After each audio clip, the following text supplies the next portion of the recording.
I've had the privilege to diagnose some people in the audience, and some of you may therefore remember that usually I ask the following 3 questions. At the beginning, I ask people, why have you come to see me today? Because I had a very interesting home visit back in the 80s when I thought the person understood why I was there, and I didn't ask the question, and she thought I was there to try and get her electricity bill paid and her phone back on, which wasn't a particularly good skill area for me, although we did get the phone back on. So now I always ask people, why have you come to see me today? And even very young children are often able to articulate very clearly why they've come to see me today. But if they can't, it gives me an idea of where they're at, and so we start from the same place. I then, at some point in the session, ask, what difference would having the diagnosis make to your life?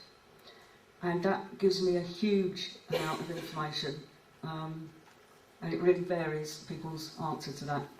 And then finally, I ask people's reaction to the diagnosis at the end, and I write down verbatim exactly what the person says. And I realised I had a huge amount of information that Luke's actually been talking about maybe doing quite a big piece of work on, but knowing how busy he is, we don't know whether that will happen. But what I did was, first of all, I wanted to look to see if there were common themes that were emerging. And we did what psychologists like to do, we did a thematic analysis, which is a piece of qualitative research. So it isn't based on numbers, but it's based on words, experiences. And these were the themes. We just did a small sample, and these were the themes that emerged. Let me take you through them. The first one was a question that I think Luke answered in a way. So a lot of people ask me, how severe is it? And I always say, I'm sorry, I can't answer that. The way I answer that is, at the NAS conference there was a presentation from a Belgian psychologist who's way ahead of the field, and he measures it on happiness as an outcome measure. And he gave a group of professionals 2 case studies. One, a gentleman who had a job, his own flat, and was earning quite a lot of money. And another was a person who was spending most of their time in their room, still living at home at the age of 30, no job. And they asked the person, the group of professionals, which is the most successful outcome. And everyone went for the person who had the job and the house and the money. And then he said, which one of those do you think is suicidal? And it was the one with the job and the house and the money. So how is that? You know, so I just don't do severe, mild, it's a nonsense. Then a lot of people say, and I'm going to give you some words because I think it's more important that you hear their words than mine, that people had an understanding, an explanation for how life had been, how life was. Relief, happiness, thank goodness now I know. Then some people were ambivalent, they weren't sure. Lots of people saying, why did this not happen sooner? But again, not always. I had a man I assessed, diagnosed at 66, and I said, yes it is. And he said, thank you very much, and got up and went from the room. And I sort of tried to say, no, hold on a minute, post-diagnostic support, etc. He said, and that's all I wanted to know, thanks. And off he went, and I've never seen him again. I'm assuming that's all right. People who said, I knew, I always knew, thank you for confirming it. Then people had hope for the future, and some people said, maybe now interventions can be tailored for me. And then some people being totally overwhelmed and picking up what Dream said, an overwhelming physiological feeling, an overwhelming emotional feeling, but maybe they couldn't label it, they couldn't describe it. I had an understanding of why my life has been like it has. It will bring me closure and happier inside. I need to think about this new identity and read about it. My wife said she feels like she is losing me and my depression is getting worse. I want to know me and my emotions. I don't know. I'm not happy or sad. I wish I could have been diagnosed years ago instead of being left alone. I've been lost in the fog of autism, especially as a child. It's a relief that someone cares. So I'm getting really emotional now because I can remember a lot of these people. I've been ignored, and even when I threatened to take my life, I still felt ignored. I don't want to die, I want a life. It's just another label. It's someone's descriptions of not fitting into someone's normality. Why should I fit into your normality? I particularly like that one. That's an expansive question. I don't know how to respond. It's too big a question. It's like a burden has lifted off me. It's not my fault. It's mixed. It's a relief to know. There is a logic now and some answers. It would be an explanation to other people. I don't do these things out of choice. This is the start of a very long road. I want to cry, but I can't get the tears out. I only wish that this had happened 10 years ago. I'm angry. I feel really angry. It feels like I've been wandering alone in the dark. I finally found the key and the door has opened. Who says people don't do metaphor? I will need someone to help me now. I have wandered on my own. This is the root of my isolation and why I am so profoundly alone. I was born different and now I know why. I kind of expected it. It's an emotional blow. It's overwhelming hearing it officially. This was a really interesting one. I feel like I've been hit by a double-decker bus. In fact, I'm happy. I've been looking forward to coming to this appointment. I'm a bit numb.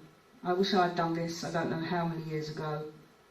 It will lead to understanding and not punishing. The next one is a child that I diagnosed, and when I told him the diagnosis, he cheered and said it was completely fine, and then said, finally. It was what I was expecting. I had the fear of walking away with no diagnosis. What am I then? Who am I?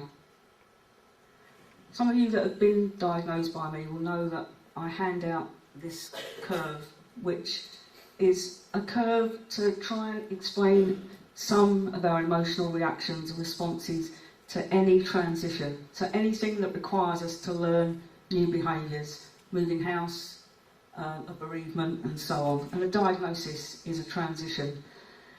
And some people go through all of these emotions, some people just some. So sometimes people are shocked and overwhelmed. Sometimes people come back and say, actually, you're wrong, you didn't get it right, I've not got this diagnosis. Some people then feel they do want to change and identify with it, but they can't. Some people hit rock bottom and they may stay there quite a long while. And then people move up to try and integrate meaning into their life and incorporating it into their life. And the book that Luke has recently co-edited, The 9 Degrees of Autism, talks about people moving through a process and achieving what some of you might have heard of from Maslow's hierarchy, where he talks about the sort of different levels from knowing who we are to full acceptance. I totally accept the power, the enormous power that I hold when people walk into my clinic room. I have the power to say yes or no. And whilst that doesn't sit very comfortably with me, I try and take it seriously. I think as a service, we've come to realise that the adjustment process is much more complicated, much longer, much harder than the research would say. And sadly, because I'm doing many more diagnoses now, I can't offer ongoing psychological intervention to people. And I think this is a big gap, and Elspeth, who's here, and I are currently working with the adult support group in Crewe to try and co-produce a sort of post-diagnostic pack that can be done in a, not in a manualised way at all, that can be a sort of bedrock for people to move forward from the diagnosis. I'm also aware that when I diagnose one person, I diagnose potentially other family members. So it actually has what I call a ripple effect that can then be very complicated. So you can have parents who might say, well, I don't see why, because that's exactly how I was as a child, and that might lead them then to think about themselves in relation to the diagnosis, or put a barrier up to their child's diagnosis. So it can be very, very complicated. And we did write, there's a really interesting article written about it. Well, I found it interesting because I'm a clinical psychologist. You'd probably find it interesting, Dick, but yeah. And we then wrote a response saying we agree this is much more complicated than people realise. I suspect at different stages people might need ongoing support if another major transition happens in their life and that shakes their foundations. Although we don't offer ongoing support, we're trying to connect with people in other ways. Without getting proper post-diagnostic support, that can impact on a person's well-being, their ability to move through this process. We offer the post-diagnostic support group. We try and interact with people through our website. And one thing I forgot to mention is a lovely cartoon that we're going to get on our website, which I've just seen it, and it's about that child and teacher thing. So I'm going to get this wrong, but basically, do you want to say it? Sorry? Do you want to say what it is? Well, I can do, yeah. Yeah, can't. Wait for the mic. The cartoon, and it's saying, I thought the other day, I thought I need to take this everywhere we go. It says, my child does not look autistic, and you don't look ignorant, yet here we are. Where do people get that? My child doesn't look autistic and you don't look ignorant. I just think that's brilliant. So we're going to put that one up on our website. So that might be a bit... Okay, so we've got a Twitter account, and Calvin's got a Twitter account, and we're trying to connect with people in other sorts of ways, even though we can't be with people throughout the journey. Just to say that, and these are the support systems that are for the CCGs that I work with in Cheshire. Some of them are here today with stands. Autism Inclusive are, Cheshire Autism Practical Support is. There are some other stands as well that can give you some ideas about what supports there are actually out there.